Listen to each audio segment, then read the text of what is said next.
Simmons and Chase Dudrick had really good games. TJ was our player of the game, had 15 tackles. Got an ankle injury that we'll see how bad it is. He can play the whole game with it, so I don't know how bad it is. But with the off week, a lot of times they put him in the boots and protect him up. Camion Patrick, again, was Scout Player Week. He's been awesome. Simon Stepniak did very, very well, too. Another guy that did really well was Jamarius Bowen, who's a transfer from Cincinnati that we're kind of intrigued about, so that was good to see. Camion 2, is a guy we brought in at receiver, but we've ended up playing him as the Wildcat guy, and he's actually a very good runner. He's been playing some tailback. He's 228, so he's a pretty skilled kid. So moving forward, it's good and skilled, and we would have loved to have had him this year, but it's nice to see him. It's about the 4th week in a row now. We said he's been our player, and he's got talent. It's nice when those talented guys are really doing well that are sitting out. I mentioned that Bowen kid as well. Offensively, Spriggs Camille, Dan Feeney played well up front. Dimitri Perry played hard. He's playing against some matchups with Joey Bosa and now Shalik Calhoun. He's playing against some upper level kids. He's battling, holding his own. He's doing a really good job. Proud of the way he's coming along. And Dan and Jason both played well. Michael Cooper at tight end we thought was solid. Jordan Howard, very, very solid. And then Simi Cobbs and Mitchell Page played very, very well. Simi was our player of the game. Raekwon Jones and Thomas Henderson, second time for Thomas, Bloomington, the South guy. Defensive of that game went 4 sacks, 10 quarterback hits, 13 tackles for loss, most we've had in a while. 35 plays were 0 or negative out of their 95. I thought our turnover response after the first turnover was huge. Unfortunate play for us. Ricky did come with a tough catch, and the ball bounced up, but to get stopped there was really, really pretty good. We battled well to the last 4 or 5 minutes. They created no turnovers. That's the first time in 13 games. We had 1 turnover in the last 2 weeks. We only had 7 stops on 3rd down out of 20 opportunities, which is really the gist of their points. They scored 4 touchdowns on 3rd and 6, 8, 9, 14. It's 3rd and 13. They scored 4 touchdowns on 3rd down in the scoring zone, in the tight zone, fringe area, very close. And then one time it's 3rd and 9 on the 10. They gained 9 and ran it in. So basically, if you can make some 3rd down stops in the score zone, holding them to field goals, that would have been huge in the game. They had the last 2 runs at the end. That was kind of disappointing there. Offense, thought they had some good production against defense. 17 of the 60 plays went for more than 10 yards. So there's some big plays, and that's a good defense to get. That was good to see. But no 4th quarter points. Execution down the stretch, a couple weeks in a row. We had the ball on the ground several times. Mitchell Page, running back, had it out. Nate had the 1 snap that was hard, twice in the kickoff return games. We had the ball on the ground 5 times. So we lost the turnover ratio. 3rd down conversions, we lost, especially defensively, and that was huge. Kicking, Eric Toth was our player of our game. Thought he managed the weather and elements well. We gave up a big kickoff return to start the 2nd half. They had a 58-yard return that led to an 11-play, 42-yard drive for a touchdown to open the 3rd quarter. Punt return, not much happened. Punt, Eric did a nice job. And then kickoff return, we had those 2 blunders at the end. It was not very good. So played hard. The team has gotten to some degree better, but we need to win, and that's what we're talking about with them. And to me, the key to winning is we need to do better. We've gotten better. We're competing, but it's not good enough. And so we've got to continue to push down the stretch. It's not over practicing or beating our team up. I think our team's got to find a way to find some backhanded confidence, some self-esteem, some self-value. At the same time, though, we're not getting the outcomes that you want. That's 4 weeks in a row. Had meetings with them yesterday. We had a light practice today. We're practicing today and tomorrow. Our coaches will hit the road recruiting, and then we'll do some lifting and conditioning without overdoing it. So we're just having some implementation work of our next few opponents, some developmental work with young guys, and then we're going to lift and let the coaches recruit a couple, 3 days at the end of the week. And then we'll get ready for a really good Iowa team. It's 10th in the country. Those last 2 rushing touchdowns, was that just a matter of the defense kind of hanging their heads a little bit? I don't know. I mean, we misfit a couple. I mean, you say that, but the first play of drives, I lost -2 after we had the 4th down and 4th and 5 where we didn't, hit our boundary stop route. You know, we come off the backside, Clyde, you know, jumps on a guy, and I mean, bottom line, we didn't get off blocks. Where we had, they had 30-some yards rushing going into the fourth quarter, and so I think we just got blocked, and they popped one, and then we turned it over, and it just got real funky there those last 2 minutes. But I don't think there was any give up because, quite honestly, you know, we're in a 5-point game. We got 3rd and 9, and they hit us on a fade route against blitz cover 0 to go up 12. Offense gets to midfield. We don't convert the 4th down. Defense first play again. I thought our kids battled really, really hard, and very, very impressed with their effort. And if we wore out, you wore out. Bottom line, just they made a couple plays at the end. We got sloppy with the game. I think. With the fourth quarter, there's been some struggles. Is it more mental than physical? I mean, I'm assuming you guys are in good shape and physically strong, so it become a mental thing? To some degree, and at the same time, though, now, I mean, you know, some of those plays are, you know, there's to me, I mean, there's sometimes when you're in good position and Connor scrambled and stepped up on 3rd and 10, and avoids a rush when Latham comes through and steps up and makes a nice shot. A couple times we're in really good position and he puts the ball where his guys can catch it. Sometimes our guys aren't playing really what their coach is supposed to do. There are 2 touchdowns that they threw where, quite honestly, and when I watched it yesterday with the defensive, we watched some stuff defensively together, and I go, now as a player, sometimes when you're not doing well, to me, I think there's 3 reasons why if you're not doing well. One is, are you good enough? And to me, if you're playing toe-to-toe for a long time with good teams, then physically you're close to being good enough. If not, you're not getting, you know, that long down the stretch. You're going toe-to-toe. But are you good enough? The second thing is then, do you really believe in yourself that you are good enough? Do you trust yourself, or do you trust the calls and schemes? So it gets into, are you physically good enough? Okay. Then once you are physically good, do you truly believe and know you're good enough? And do you believe in what's going on? There's twice where there's actually, as an offensive coach, there were 2 balls thrown to places that you shouldn't throw the ball because it's a really good, because the ball should not be going there. Now our guys got to make the play and be in good position. Unfortunately, we didn't. That's a part of some young guys. And whether it's a young guy making a mistake, but sometimes I don't know if it's a mistake mentally as much as a lack of trust, whether it be in himself, the scheme concept, to start freelancing. I'm trying so hard. You can psychoanalyze a million things.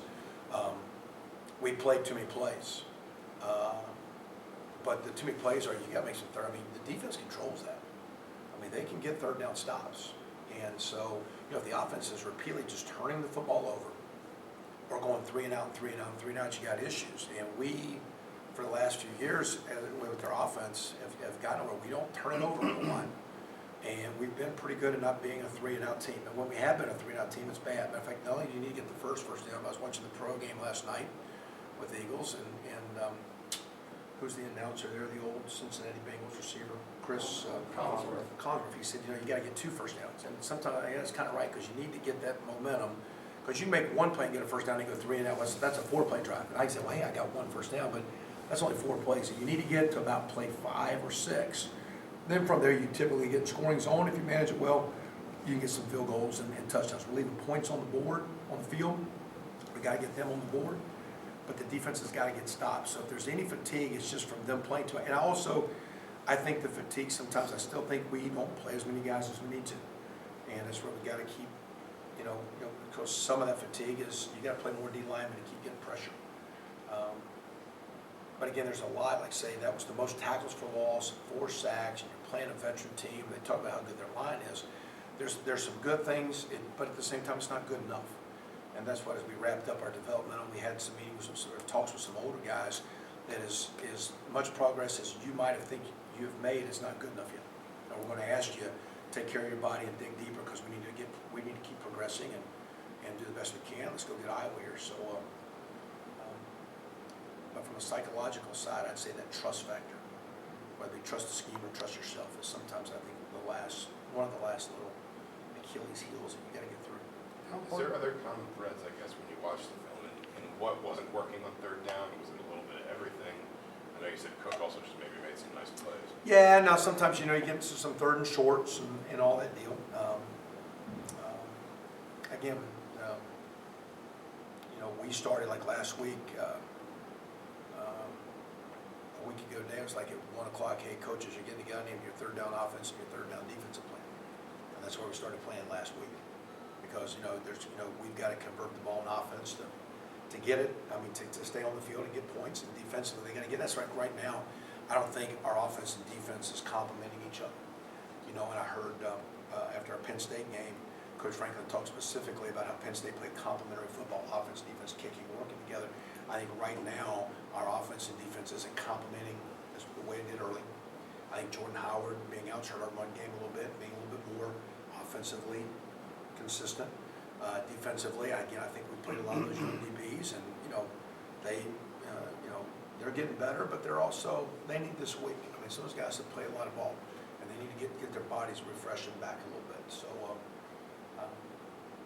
again, we'll keep looking at schemes.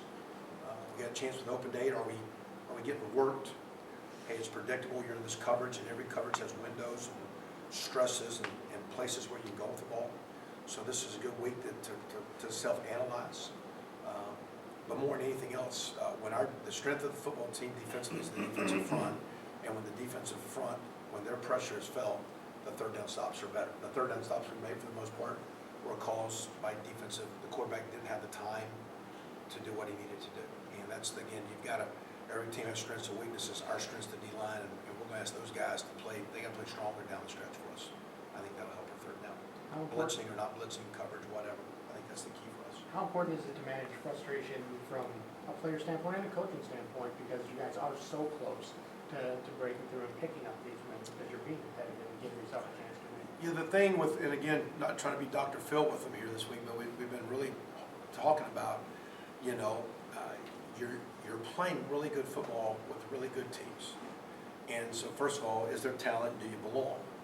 Okay, now if we're not getting the results we want, as good as you may be doing, I'm telling you, you have to find a little bit more.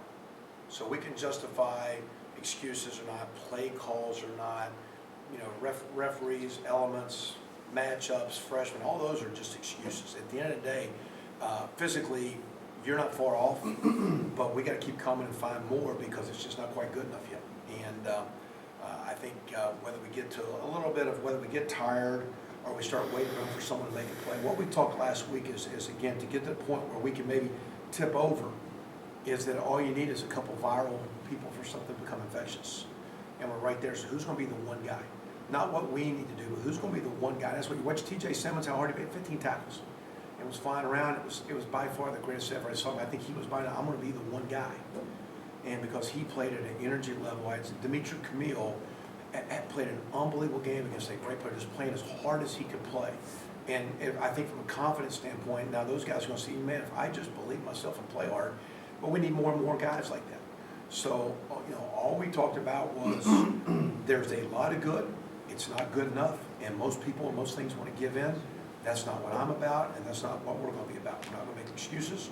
We need to win. We're here to win. We're going to win. And you have a great opportunity with Iowa and the next 4 games. And let's get ready to go after it. So this week comes a time where we can a little self-analyze, a little developmental work, a little get some guys fresh, but really get direction here for a great 4-game run and see how good we can be. We talked about it a little bit, but Jordan, I guess, how did he come out of the Saturday health-wise, and how useful is it to maybe have this week where he plays a game and then he's got the extra week to really... Yeah, and that's good, because I don't know, you would think maybe if he wasn't full go, why risk it to then step back, you know what I'm saying? Because really what you need to do to play good is you need to get, well, not just healthy, but where you get back to consistently practicing kind of good.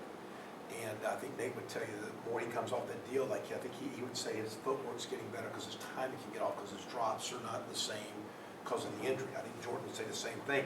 I need a certain amount of practice to practice well. So the risk last week was, yeah, you got an open date to get him well, but does that just kind of keep him in the same little loophole where he's not improving? And so we didn't play him because we knew he would have this week off. We played him because he looked good at practice and the doctors were confident he wouldn't step backwards. He came out of the game, he was doing our work today like he looked before, and we didn't do a whole lot today. But he's no worse for the weary. He got rolled up or hit funny the one time and came off, but came back and played. He came out of the game good. But we didn't play him thinking, okay, well, this week we can get him back. It's like we played because we thought he could play good. We didn't think he'd be worse. And we're fortunate he came out of the game in that way, which is good. Because even though we're not practicing like this week, we didn't want to go backwards. We got to keep moving these guys forward. So we're lucky there.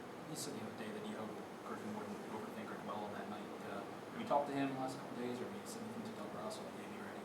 Yeah, well, you always want the next guys to be ready. I've been talking to Aaron, just like because had an injury, because he's a very talented kicker. Like I had a conversation with him last week. And are you back full go? And is your field goal distance back to where it was? Like, where are you physically? And he was, and Aaron says he's good. Now, again, Griff, I still think leads the Big Ten in field goal percentage. The field goal he missed was a really solid kick. I reminded him today that I thought Mitch Ewald's about as good a kicker as I've been around, and he hit 2 crossbars at Ohio State. He made 100 PATs in a row and then missed 101 at Penn State. I mean, there's a lot of guys miss 3-foot putts. But, until you're out there doing it, everything's at you. It's a snap, it's a kick. Yeah, the field's a little wet. He's playing in some circling wind. He just missed a couple. I wanted him to respond back quicker with a little bit better ball. I was more worried about some body language on the sideline because I think that affects his teammates. And we don't need to wear it on your sleeve like you're hurting the team. You're not trying. I think a lot of kids that totally buy in are trying to win, doing a lot of good things, and we don't need you to act like you're disappointed or you're wearing your emotions on your sleeve. You missed it. You're human. Go to the next one. Next thing too, we talk about having you close, but the one comment we did because I like my golf deal. I go back to Roy McIlroy at the Masters a few years ago, or Dustin Johnson at the U.S. Open. You got to be good enough to get in those positions. Okay, it's one thing to get beat, but you got to be good enough to get in those positions. Now, where do you go from there? It's not a fork or you're going one or two directions. You got to get to that position. Okay, that doesn't justify losing because we don't like that. But it does show that you're getting to that position. Now, what's next? Are you going to continue to push and find better? We've got to have some backhanded confidence and some belief. But it's nice to see you've gotten there. Now, where are you going from there? Is that where you wanted to get close? Or do you want to keep pushing for more? And that was our comment, even though we're not in the practice this week with our guys. How much you're going to take care of your body and what's your preparation, mental process to keep going and keep taking the next steps. Because whether it's a part of the process, it just is what it is. But I think it shows that we can play competitive football. We got to start playing winning football. And that's stopping the run, it's getting off the field 3rd down, it's getting touchdowns, it's contributing to the kicking game. And we just need our whole team. Good teams get better. If we're a good team, we keep getting better. If not, we're a talented team. You mentioned that trust factor. Are you seeing guys maybe trust themselves or trust the play calls less? I think, well, I mean, like I was sitting there with the old guys, and I had Dan Feeney, who I think is an awesome guy. I said, stand up. I said, Dan, how many times when you block will you grab a guy like this? And he goes, I said, how many times you coach him? He goes, none. So you coach the player with your hands inside so you can have control. But the reason you get outside is if you just grab on and hang on for a second, you think your guy doesn't make the play. What's a lack of trust? So whether you believe in your coach's fundamentals or you believe, hey, I'm good enough to do that. And so every player has his deal. Why is Nate a little bit late on the throw? Does he trust what he sees? Does he trust? It's just a lack of trust. So really good teams have a belief system, cut it loose, trust each other, play through errors, grow on it. So I just think, again, my experience, and I'm going back to a long time ago in Ohio, as we were trying to build that team, is either you're not good enough, or you don't believe in you, or you don't believe in me as a coach. It's one of the three. And I think your talent's gotten better. Now it comes back to a belief system. And I'm not going to question whether you believe in me or you, but it's a lack of trust. And so, for example, then the comment to Nate today, I go, as a players, it is great that you have thoughts. You need to communicate those thoughts. Nate, how many times I asked you what you want to throw?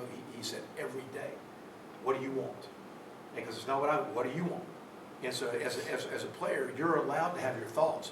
If you'll express your thoughts to your coach will say, hey, I agree with that, and let's do that. Or wait a minute, no.